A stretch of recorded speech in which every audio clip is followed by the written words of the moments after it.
Tu es un fardeau, m'a dit ma fille. J'ai simplement souri et signé les papiers qui allaient tout changer.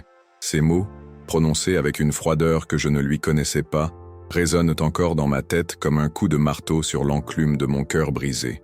Léa, ma fille de 17 ans, venait de prononcer la phrase qui allait bouleverser notre relation à jamais, transformant en un instant 17 années d'amour paternel en un gouffre béant d'incompréhension mutuelle.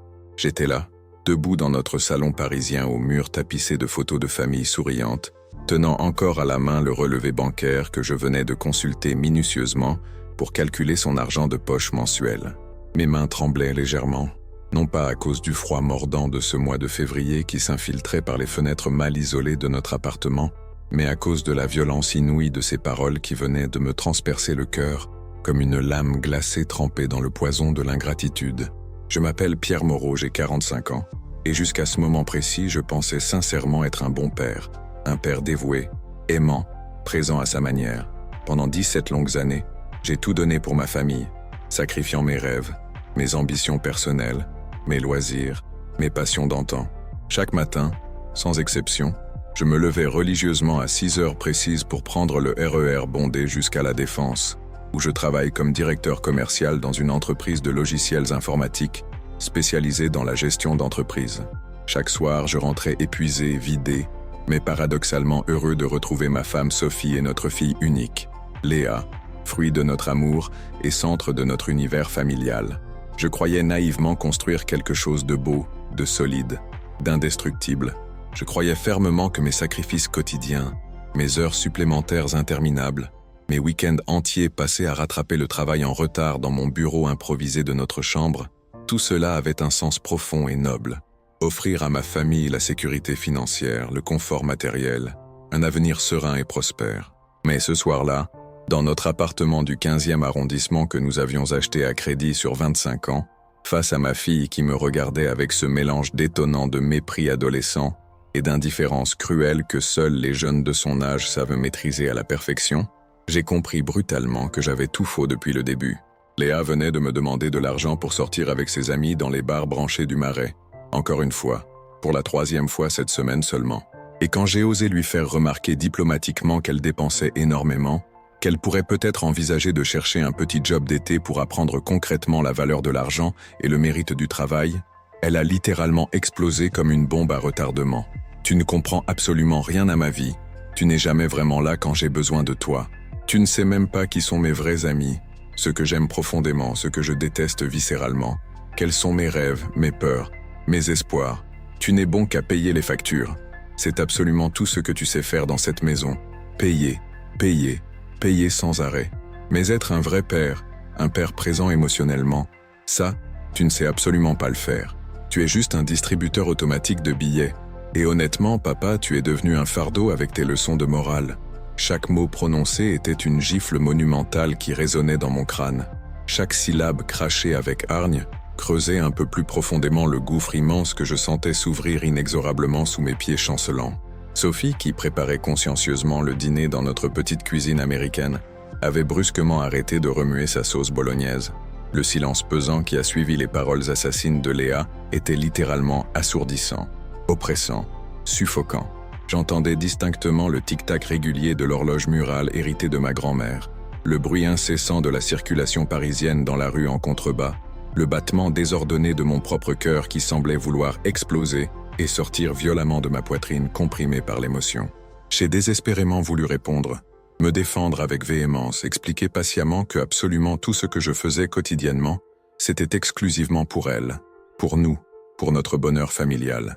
Mais les mots sont restés tragiquement coincés dans ma gorge serrée comme dans un étau. Parce qu'au fond de mon âme meurtrie, une petite voix intérieure particulièrement cruelle murmurait insidieusement que peut-être, juste peut-être, ma fille avait fondamentalement raison sur toute la ligne. Quand avais-je eu une vraie conversation profonde et sincère avec elle pour la dernière fois? Quand avions-nous fait quelque chose d'enrichissant ensemble, juste elle et moi, sans que l'argent soit directement ou indirectement impliqué dans l'équation?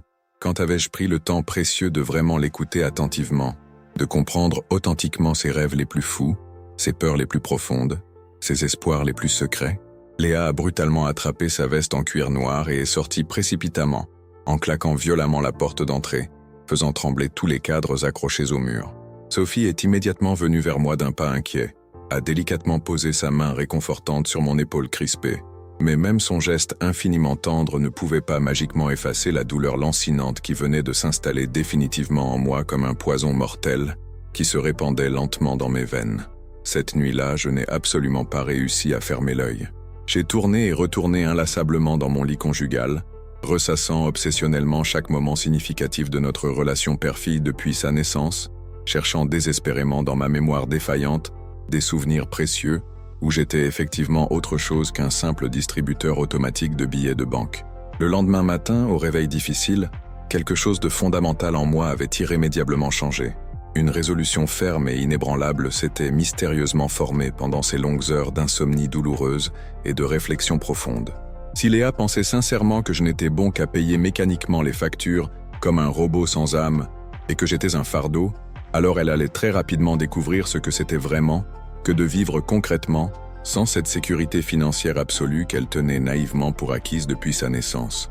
Non pas par vengeance mesquine ou par colère paternelle, mais par amour authentique et profond.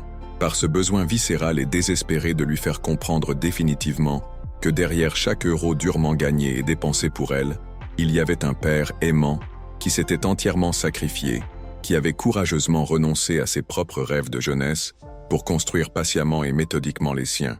Le lundi matin suivant cette confrontation douloureuse, j'ai pris une décision radicale qui allait complètement changer notre vie à tous les deux pour toujours.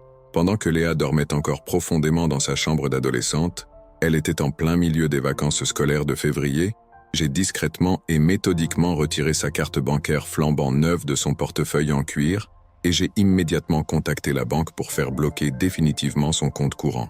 J'ai également pris soin d'annuler sans préavis son abonnement de téléphone portable, dernier cri qui lui coûtait 60 € mensuels, et j'ai soigneusement retiré tout l'argent liquide qu'elle gardait précieusement dans sa chambre, dans une boîte métallique cachée sous son lit.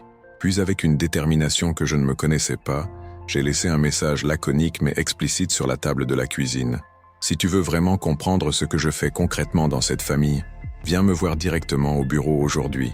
Papa qui t'aime.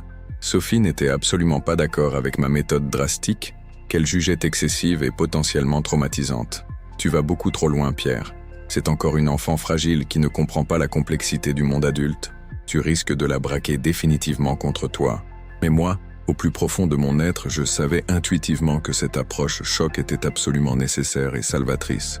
Léa devait impérativement comprendre que l'argent ne tombait pas miraculeusement du ciel comme une manne divine, que chaque petit confort de sa vie quotidienne était directement le résultat concret de mon travail acharné, de mes efforts constants, de mes sacrifices personnels répétés. Elle devait absolument apprendre que être père, ce n'était pas seulement distribuer généreusement des billets comme un distributeur automatique bienveillant, mais porter courageusement sur ses épaules le poids écrasant de toute une famille, avec ses responsabilités, ses angoisses, ses espoirs. Vers midi précisément, mon téléphone professionnel a sonné avec insistance. Léa, complètement paniquée et désorientée. « Papa, ma carte bancaire ne fonctionne plus du tout, et mon téléphone portable est complètement coupé. Qu'est-ce qui se passe exactement? Je ne comprends absolument rien. » Sa voix tremblante avait totalement perdu toute trace de l'arrogance habituelle qui la caractérisait depuis des mois. Pour la première fois depuis très longtemps, j'entendais distinctement de l'inquiétude réelle, de la vulnérabilité authentique, de la peur palpable. « Viens me voir directement au bureau, ma puce. Il faut absolument qu'on ait une conversation sérieuse et approfondie. » 1 heure plus tard exactement, Léa débarquait dans mon open space moderne de la Défense, complètement perdue et déstabilisée. Mes collègues de travail l'ont regardée avec une curiosité non dissimulée. Elle n'était effectivement jamais venue me voir sur mon lieu de travail professionnel. Elle portait son jean troué habituel et son sweatshirt à capuche de marque, mais son attitude générale avait radicalement changé. Elle semblait physiquement plus petite, beaucoup moins sûre d'elle, presque fragile. Ses yeux, habituellement vifs et pleins d'une assurance parfois agaçante, étaient maintenant emplis d'une confusion et d'une légère appréhension. Elle se tenait un peu voûtée, les mains dans les poches, évitant mon regard. « Papa, qu'est-ce qui se passe exactement? Pourquoi tu as bloqué tous mes comptes sans me prévenir? C'est quoi cette histoire? Je ne peux même pas appeler mes amis. » Je l'ai calmement emmenée dans la salle de réunion vide et silencieuse. La pièce était baignée d'une lumière naturelle, mais l'atmosphère restait tendue. Je me suis assis en face d'elle, la regardant droit dans les yeux. « Assieds-toi confortablement, Léa. Tu veux sincèrement savoir ce que je fais vraiment dans la vie? » Tu veux authentiquement comprendre pourquoi je ne suis soi-disant bon qu'à payer les factures? Et pourquoi tu me considères comme un fardeau? Alors, reste avec moi aujourd'hui intégralement. Observe attentivement et regarde concrètement ce que c'est vraiment le travail quotidien de ton père. Découvre la réalité de ma vie professionnelle. Tu verras que ce n'est pas un simple distributeur automatique qui génère tout cela. L'après-midi entier a été une véritable révélation bouleversante pour elle. Elle m'a vu gérer avec sang-froid une crise majeure avec un client particulièrement important qui menaçait sérieusement de rompre définitivement son contrat annuel, représentant plusieurs centaines de milliers d'euros de chiffre d'affaires. La tension était palpable. Chaque mot pesait lourd et j'ai dû faire preuve d'une diplomatie et d'une fermeté exemplaires pour désamorcer la situation. Léa, assise discrètement dans un coin, observait chaque geste, chaque expression de mon visage, chaque inflexion de ma voix. Ses yeux s'écarquillaient parfois de surprise, parfois de compréhension. Elle m'a vu négocier âprement et diplomatiquement pendant des heures pour sauver miraculeusement l'emploi de 3 de mes collaborateurs directs menacés de licenciement économique. C'était une bataille acharnée, où chaque mot comptait, où l'empathie devait se mêler à la logique implacable des chiffres. Elle a été témoin de la pression, des enjeux, des responsabilités qui pesaient sur mes épaules. Elle m'a vu rester parfaitement calme et professionnelle quand mon patron direct m'a violemment reproché des résultats commerciaux en baisse, alors que je savais pertinemment que ces critiques étaient fondamentalement injustes et que la conjoncture économique était responsable. J'ai encaissé les coups sans broncher, sans laisser transparaître ma frustration, répondant avec des faits et des analyses, non avec des émotions. Léa a vu la dignité dans l'adversité, la résilience face à l'injustice. Elle m'a vu travailler sans relâche ni pause, répondre consciencieusement à des dizaines d'emails urgents même pendant notre courte pause déjeuner, sourire poliment à des clients particulièrement difficiles et exigeants, encaisser stoïquement des critiques acerbes, sans jamais broncher ni perdre mon sang-froid professionnel. Chaque appel téléphonique, chaque réunion, chaque document examiné était une preuve tangible de l'effort constant, de la concentration ininterrompue que mon travail exigeait. Elle a vu les cernes sous mes yeux, la fatigue accumulée, la persévérance. Vers 18 heures précises, quand nous sommes enfin sortis épuisés du bureau après cette journée marathon, Léa était inhabituellement silencieuse et pensive.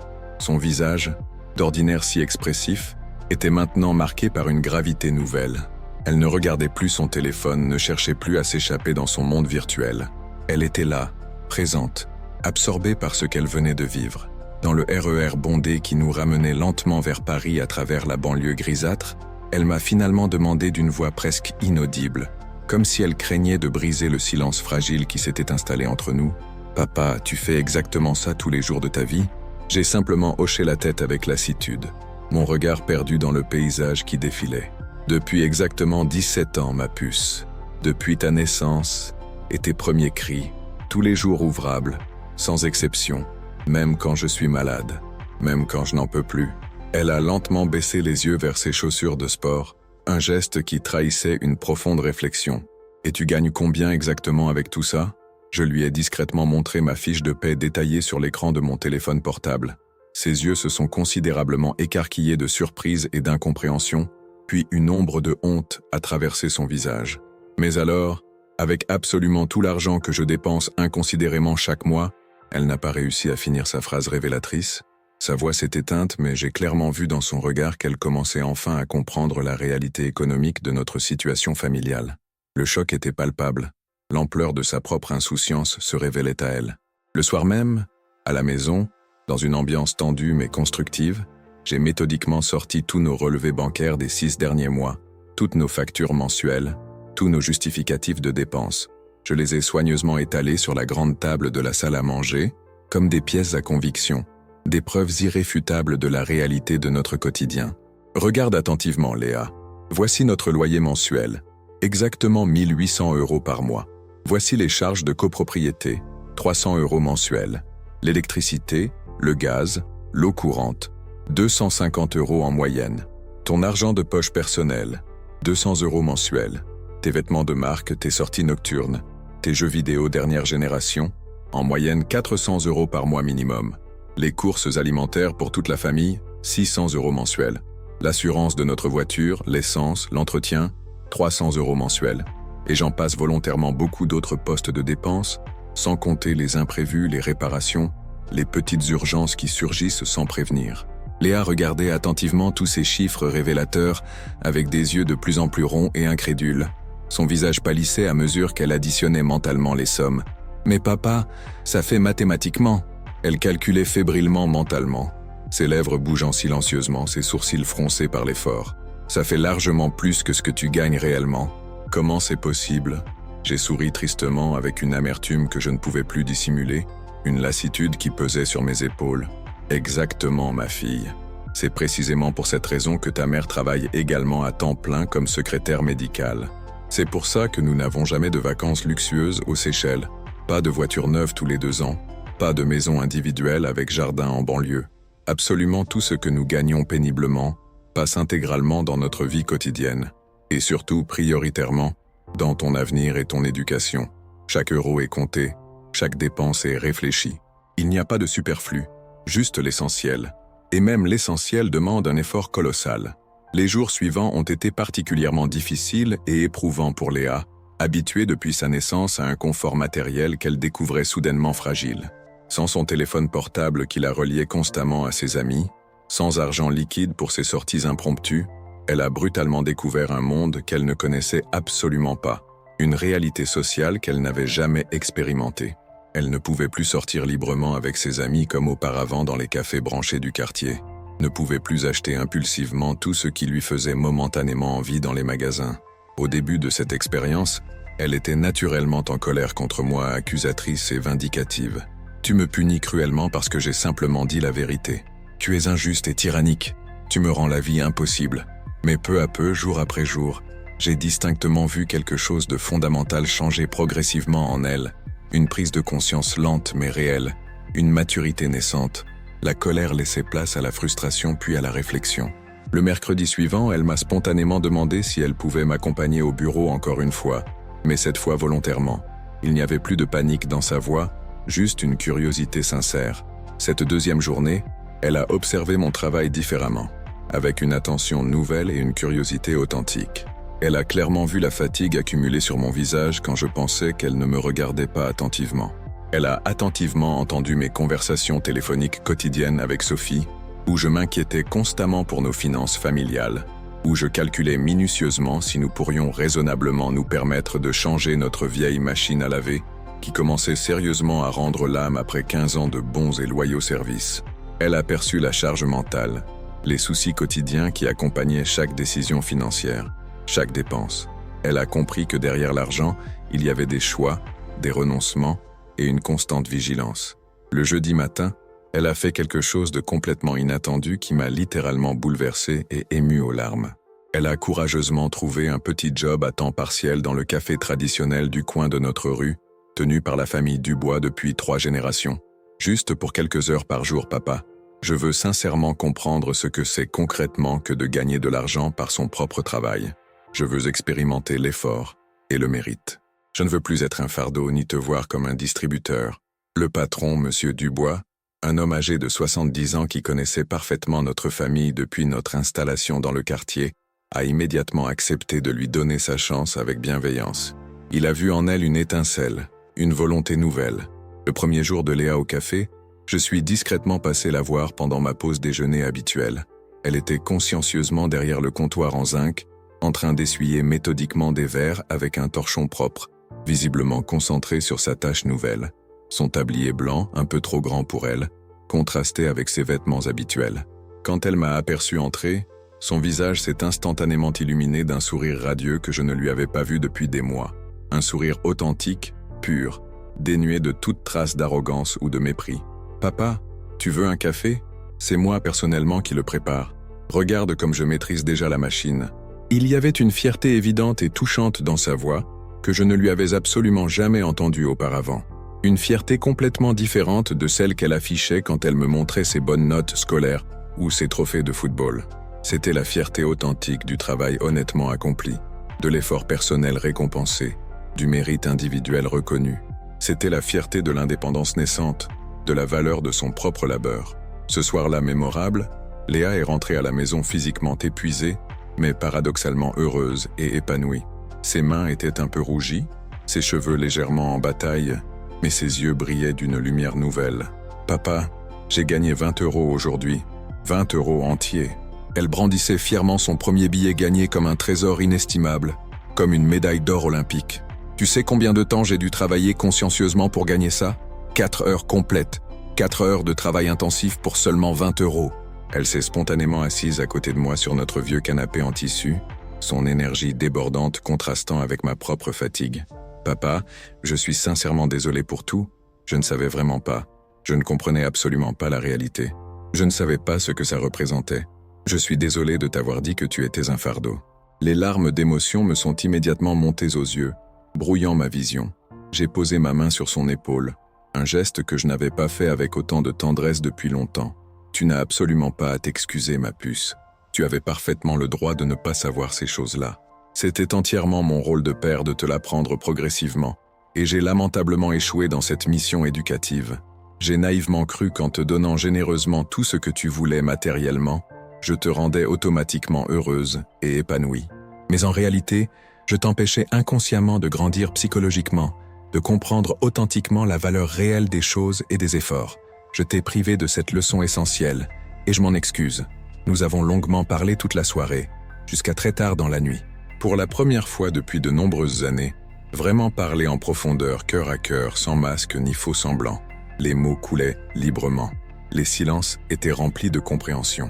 Léa m'a sincèrement raconté ses rêves d'avenir les plus secrets, ses peurs concernant son orientation scolaire et professionnelle, ses difficultés relationnelles à l'école qu'elle n'osait jamais me confier par pudeur. Elle s'est ouverte, vulnérable et confiante. Moi, réciproquement, je lui ai ouvertement parlé de mes propres doutes existentiels, de mes sacrifices consentis, mais aussi de ma fierté immense et inaltérable d'être son père, de mon amour paternel inconditionnel pour elle. Nous avons partagé nos âmes, nos histoires, nos vérités. Papa, est-ce que tu regrettes sincèrement tous ces sacrifices personnels, toutes ces heures de travail acharné? M'a-t-elle demandé avec une gravité nouvelle dans la voix, ses yeux fixant les miens, cherchant une vérité absolue. J'ai longuement réfléchi avant de lui répondre honnêtement, pesant chaque mot. Non, Léa, je ne regrette absolument rien de mes choix passés. Mais j'aurais sincèrement aimé que tu comprennes beaucoup plus tôt que derrière chaque euro dépensé, il y avait énormément d'amour paternel. Que quand je travaillais tard le soir, ce n'était jamais parce que je ne voulais pas être avec toi, mais exclusivement parce que je voulais te construire patiemment un avenir meilleur et plus prospère que le mien. Un avenir où tu aurais des choix, des opportunités, une sécurité que je n'ai pas toujours eue. Le vendredi suivant, Léa a continué son travail au café avec un enthousiasme grandissant. Elle arrivait à l'heure, apprenait vite, et son sourire était contagieux. Le soir, elle est rentrée avec 40 € en poche et une proposition inattendue de Monsieur Dubois. Ta fille est vraiment une excellente jeune femme, Pierre. Travailleuse, polie, souriante naturellement avec tous les clients. Si ça l'intéresse vraiment, je peux lui proposer un vrai contrat à temps partiel pour toutes les vacances scolaires à venir. Léa a immédiatement accepté cette proposition avec enthousiasme, ses yeux pétillants de joie et de fierté. Le week-end suivant, nous avons fait quelque chose d'exceptionnel que nous n'avions pas fait ensemble depuis des années. Nous avons passé du temps de qualité ensemble, juste elle et moi, sans contrainte ni obligation. Nous sommes allés nous promener tranquillement dans Paris. Nous avons visité des musées gratuits que nous n'avions jamais pris le temps de découvrir. Nous avons parlé de tout et de rien, de l'essentiel et du futile. Léa me posait constamment 1000 questions sur mon travail quotidien, sur ma jeunesse insouciante, sur mes rêves d'adolescent. Papa, qu'est-ce que tu voulais vraiment faire quand tu avais exactement mon âge? Je voulais être journaliste, ma puce, parcourir le monde entier, raconter des histoires humaines, témoigner de la réalité. Et pourquoi tu ne l'as finalement pas fait? Parce que j'ai rencontré ta mère et que nous avons décidé de te faire. Et qu'être journaliste, c'était beaucoup trop précaire financièrement pour élever correctement un enfant. Léa a longuement réfléchi à mes paroles, son regard pensif. Tu as complètement renoncé à ton rêve personnel pour moi? Non, Léa, j'ai consciemment choisi un autre rêve, plus beau encore. Le rêve merveilleux de te voir grandir jour après jour, de te voir devenir progressivement la femme formidable que tu es en train de devenir. Et ce rêve-là, il se réalise concrètement chaque jour de ma vie. C'est un rêve qui a pris une forme différente, mais qui est tout aussi précieux, sinon plus. 3 semaines plus tard, Léa avait patiemment économisé suffisamment d'argent pour s'acheter elle-même un nouveau téléphone portable. Pas le dernier modèle hors de prix qu'elle convoitait aveuglément avant cette expérience, mais un modèle tout à fait correct qu'elle avait intelligemment choisi, après avoir minutieusement comparé les prix et les fonctionnalités. « Papa, regarde attentivement. Je l'ai acheté exclusivement avec mon argent durement gagné. » Elle était visiblement plus fière de ce téléphone qu'elle ne l'avait jamais été de tous les cadeaux coûteux que je lui avais généreusement offerts. C'était le symbole de son autonomie, de son effort, de sa nouvelle compréhension de la valeur. Aujourd'hui, exactement 6 mois après cette confrontation douloureuse qui a tout changé, notre relation père-fille a complètement et définitivement changé. Léa continue consciencieusement de travailler au café les week-ends et pendant toutes les vacances scolaires. Elle a responsablement ouvert son propre compte épargne et met systématiquement de côté une partie significative de ses gains pour financer ses futures études supérieures. Elle ne me demande plus jamais d'argent sans réfléchir sérieusement. Quand elle a besoin de quelque chose, nous en discutons calmement ensemble. Nous évaluons objectivement si c'est vraiment nécessaire. Nous cherchons intelligemment des alternatives économiques. Mais surtout, nous parlons authentiquement, vraiment et profondément. Léa me raconte spontanément ses journées, ses projets d'avenir, ses inquiétudes existentielles. Moi, réciproquement, je partage sincèrement avec elle mes réflexions, mes expériences de vie, mes conseils paternels. Nous sommes progressivement devenus complices, partenaires dans cette aventure extraordinaire qu'est la vie. Le fardeau s'est envolé, remplacé par une connexion sincère et un respect mutuel.